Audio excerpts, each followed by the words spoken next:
Akala ko walang pumutok or walang burn na pyesa. Dito pala sa ilalim banda, nakatago. Ito siya oh. Pumutok yung fast recovery diode. Sibak, literal. Tapos dito, pero ito, kung lang to, iliyab ng fuse ito eh. Pangalawang fit na 333. Live fit 333 na gagawin natin. Baka sabihin nyo, ito pa rin yan ha. Hindi. Ito yung isa oh. Yung mahaba na to. Ayan, ito yun. Yung isa. Tapos ito, pangalawa na to. Fit 333 galing Matnog, Sorsogon. By the way, shoutout and then maraming salamat sa may-ari nito na pinagkatiwalaan tayo na gawin yung unit nila. Pag natapos natin to, kung sakaling magawa natin, meron pang isang amplifier. Although maliit naman na yun. Kevlar naman yun na TX600 yata. Okay, pero dito muna yung focus natin. Fit 333. Yung combo namin ng bossing, basta meron daw siyang sinabi na parang may pumutok daw. Hindi ko alam kung ito yun. Okay, kaya tinanggal ko na agad yung takip. Okay, hindi ko na papahaging. Tingnan nyo na lang or panoorin nyo na lang yung isang video natin. Okay? Tinanggal ko yung takip, tapos visual check. Halos, ang una-una kong tinitingnan dito, kapag may sabing may pumutok, is yung ito to. Yan, thermistor. Buo naman yung thermistor niya eh. Buo naman. Tapos visual check dito, parang wala akong makitang pumutok. Sa ngayon ha, sa ngayon. Ayan, naka-plug in yan sa may valve. Ako, kapag mayroong bagong pasok na unit, tapos may story na putok-putok ano, nagbabalve ako. Hindi ako nagkukumpiyansa. Ngayon, switch on natin, tingnan natin ha. Baka may umusok.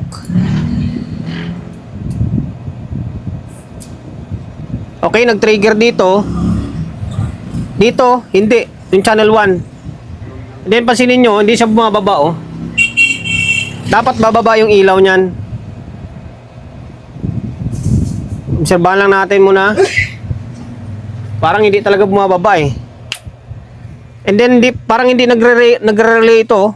Baka yung channel 1 ang may problema. Okay? Yun lang. Sige, tingnan natin. Tingnan natin kung ano yung pinaka problema or anong pinakasani ng sabi ni bossing na may pumutok or either ano man, basta i-troubleshoot natin. Bago natin simulan yan, syempre promote muna tayo agad, syempre. Ano na ngayon, magtatapos na ngayon yung January. Goal natin ngayong taon is 100k subscriber. Okay, pasensya na kayo kung medyo makulit na tayo. 100k subscriber sa tulong nyo. Sa mga hindi pa nakapag-subscribe, subscribe ka, pindutin mo yung bell button sa gilid, select mo yung all. Ayan, kapag napindot mo na yan, manonotified ka kapag meron tayong bagong upload na video. Nag-upload tayo ng video, isang beses, dalawang beses kada araw. Okay? Ngayon, siguro hindi na ako magsusukat ng bayasing. Kalasing ko na lang itong board na to. And then, i-troubleshoot na natin. Okay? O, hanapin natin kung anong pinaka-problema. Step by step, channel 1 and then channel 2. Okay? Nakalas ko na yung channel 1. Ngayon, parang wala akong makitang sira. Parang wala akong makitang sira eh. Ano ba yan? Dito, sa fuse, buo. Okay, buo siya. Sa may kabila, buo din. Ngayon, sa diode tayo ha. Okay, buo rin oh. Walang short. Dito, buo din. Sa may MOSFET, okay, buo rin to. Tapos dito, buo din. Okay, ito buo din. Tapos dito, okay, buo rin ito. Tapos dito sa may kabila, okay, buo rin. Hindi rin pumalo eh. Oh. Ito buo. Buo lahat eh. Buo. Okay, buo. Ayan, buo lahat to. Wala naman tayong nakitang sunog dito or ano man sa may stepper, pati sa may amplifier stage niya. Okay, wala oh. Buo siya eh. Ngayon, same process ang gagawin natin sa isang fit na 333. I-fix bias natin to. Ay, i-check ko rin pala ito. Baka mamaya may na-open din. I-fix bias ko muna to. Kung anong value yung ginamit natin doon sa isa, yun yung value yung gagamitin natin dito. 1.5 ohms. Okay, ang i-fix natin dito.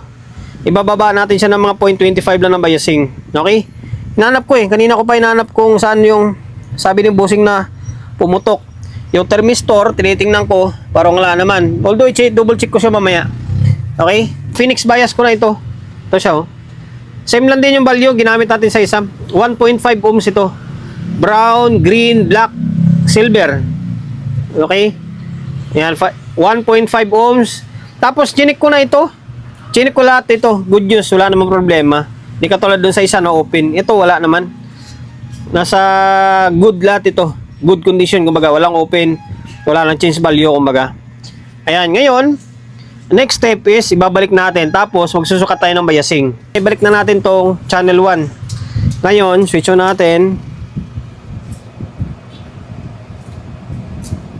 Okay, parehas nag-trigger. Sukat tayo ng biasing. Binaba natin tong kabila. Sa mga hindi nakapanood ng previous video natin, panoorin nyo na lang. Kasi isa lang naman sila ng design nito, fit 33 din yun eh. Ito yung bias niya. Sa 0.25 lang yan. 0.25 something. Tapos ito yung channel 2. Ito pala may problema. Lintik na yan. Ito, wala palang bias dito. Ito siguro sabi ni bossing na may, parang may pumutok. Yan, oh. Walang bias dito. Oh, channel 1 pala yung good eh. Okay. Dito. Lipat tayo sa may channel 2. Oh, okay lang din naman kasi ganun din naman gagawin natin dito. I-fix bias rin naman natin to eh. Ngayon, kalasing ko to. Dito may trouble dito. Kalas na natin yung channel 2. Akala ko walang pumutok or walang burn na pyesa. Dito pala sa ilalim banda, nakatago. Ito siya, oh. Pumutok yung fast recovery diode. Sibak, literal. Tapos dito, pero ito, kung lang to, liyab ng fuse ito eh. Liyab ng fuse. Parang dating niya, parang lumuwag na, ayun, oh. Sibak to, sibak. Sana ulang tinamaan sa stepper. Okay? Ngayon, i-check natin yung MOSFET muna. Dito, wala tayong i-check na diode dyan. Kasi bumigay na eh. Ang gagawin natin dyan, kalasin lahat natin yung blocky na yan. Pero dito muna tayo sa mga MOSFET. Ito, parang hindi naman short. Okay. Maigi, dito iangat na lang muna natin to. Ito sa may fuse, wala to. Sibak to syempre. Yung isa, okay, good. Iangat ko muna to. Iangat ko muna yung mga bloke. Pambihira na yan. Nangat ko na lahat ng bloke. Good news, walang nasira na output dito. Ang bad news, sa kabila yung may sira. Sa kabila yung may sira. Kung saang side ng yung fast recovery diode is hindi bumigay or hindi nasunog, yun pa yung may sira. Okay? Ito, nakaangat na lahat to. Nakaangat. Ngayon, i-check natin. Ganito yung pag-check niya, no? I-check nyo to kung may shorted pa or wala. Ito, nakaangat na yung kanyan. Yung diode niya, wala, oh. Tapos na-check ko to lahat. Walang shorted or sira na output. Pero dito sa may kabilang side, pansinin nyo. Ito to. Yan o, may shorted dito. Di ba? May shorted. Ibig sabihin, dito sa may kabilang side yung may nasira na output. Dito. Okay? Kulit eh.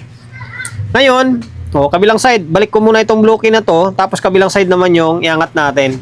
Okay? Tapos ito, katiring ko to. Palitan natin.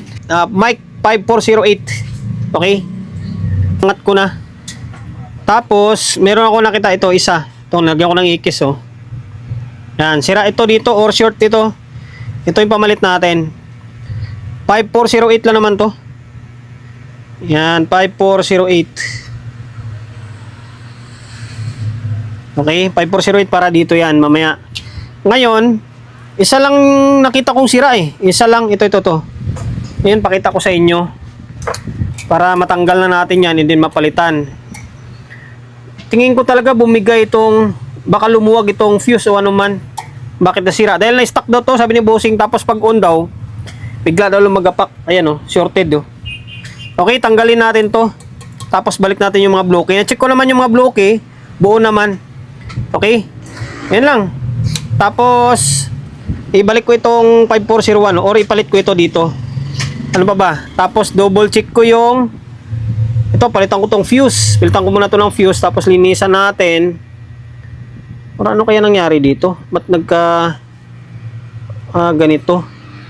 Dito, may nangitim dito pero chinik ko buo naman. Sa stepper yan eh. Pero double check ko pa. Tinanggal, ito, tinanggal ko to. 0281 to, value nito. Yan, 0281. Yan, tinanggal tapos pinalitan na natin. Ito siya, yung mahaba yung paa niya. Tapos, yung diode, and then yung mga blue key, binalik ko na rin. Okay? Huwag nyo kalimutan i-check yung mga blue key ah. Kasi minsan na-open yan eh. Pero dito, goods naman lahat. Tapos, ito, check natin tong diode. Okay, wala na siyang sorted oh. Sa may kabilang side, ito, pinalitan na natin to. Ito na siya oh. Tapos, binarnish natin yung itim. Okay? O, yan. Wala na siyang short to. Tapos ito, pinalitan natin yung fuse. Okay, pinalitan natin. Tapos hininang natin. Hininang natin yan. Pati ito. Okay. Goods na. Tapos dito, na-check ko naman na halos. Parang okay naman. Pero, mamaya magkaalaman yan. Okay. Ngayon, i-fix bias ko na rin pala ito. Palitan ko na rin para mas mabilis yung video natin. May mga pinahabol ako na pinalitan kasi mga sira. Bukod dun sa may fixed bias, ayan, fixed bias na natin yan. Ito pa, yung 10K dito, nag-change value na. Ayan, pinalitan natin to. Ay, 10K, 12K, sorry. 12K, yan, 12K to. Dito, tsaka dito. Tapos, nag-short yung, dito, short to. Yung itong nangitim, buo pa yan ha, buo pa yan. Buo yan, nangitim lang siya pero buo. Ito ang pinakasira. Yung Zener diode na 3.9 volts, tapos ito 10 volts ito. Inulit natin na 10 volts ito, 3.9 volts ito. Ito siya oh. Saan ko ba nilagay yun? Nilaglag yata dito. Yan, ito. Tingnan yung 12K oh. Natusta na. Sobrang tusta na. Tapos, ito yung dalawang Zener diode. Ito, yung maliit na to, 3.9 to. Itong malaki, 10 volts. Ngayon, kapag i-check natin yan, gugulong to eh. Ibaon natin. Yan. Check natin. Yung 12, saan na ba yung isa? Dalawa yung 12K na yan ah. Yan, ito. Ngayon, check natin. Buti na check ko. Yung IC na LM311, check ko naman. Mukhang okay naman siya. Okay. Ito siya, shorted oh. Tatalon ka pa ah.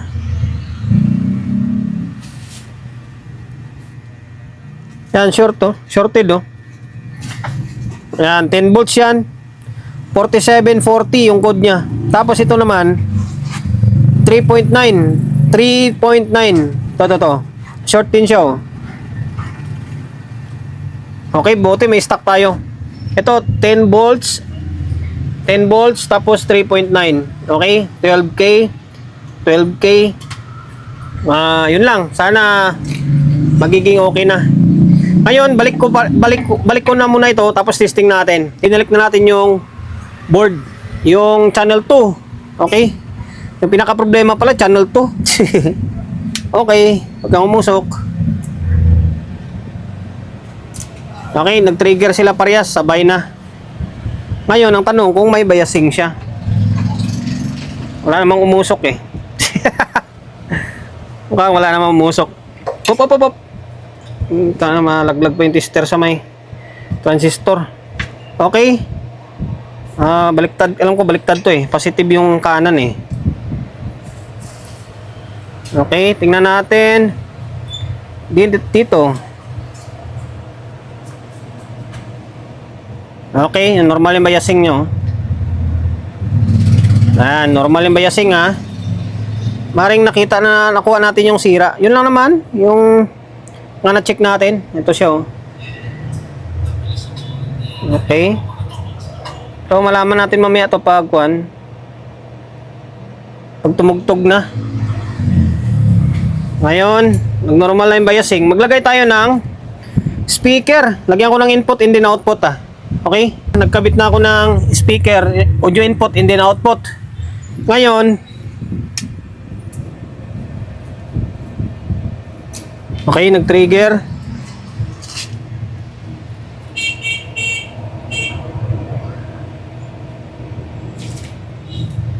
Okay, wala namang umusok eh. Laptop natin yan, gumagana yan ha. Ngayon, May audio pero mahina. Channel 1. Mahina oh. Channel 2. May audio rin kaso mahina. Hindi nga makapailaw dito oh. Ba't nga ganun? Wala, mahina. May audio siya, mahina. Ibig sabihin, baka mamaya may sira dun sa may buffer. Mahina siya eh. Double check ko muna. Kaya pala parang walang buga yung dating niya. Baliktad pala yung isang speaker. Kabaliktad ako dito. Yung itim, nalagay ko sa taas. Yung puti, nalagay ko sa baba. Kaya nagiging pares sila. Kaya kapag dalawang channel na yung gumagana, parang walang buga yung dating niya. Baliktad. Dito tama, dito baliktad lang pala. Ngayon, pansinin nyo. Malabas na oh. Okay, tapos dito. Oh, ayan. Makapiright ako. Okay na. Working na. Yun lang, baliktad lang pala ako, pambihira oh. Kala ko sabi ko, chinicheck ko naman eh, buo naman yung voltahe. Gumagana naman eh. Meaning, may voltahe siya. Kabaliktad lang pala. Yung puti, nilagay natin dun sa ilalim. Kaya kapag magdalawa sila, nawawala yung buga niya. Nawawala yung lakas. Ayan, oh, meron na oh. Okay. Tapos itong isa oh. Yun lang. Di ba? Naka-fix bias na yan ha, 1.5 ohms. Tapos ito, yung isang output, si back. Buti yung mga MOSFET, walang nadali. Tapos sa may stepper, ayan, ito. Buti meron tayong mga piyesang ganito. 3.9, 10 volts, tapos dalawang 12K. Okay, tapos yung 5408 na diode. Yun lang, pinalitan natin. Tapos isang output. Yun oh.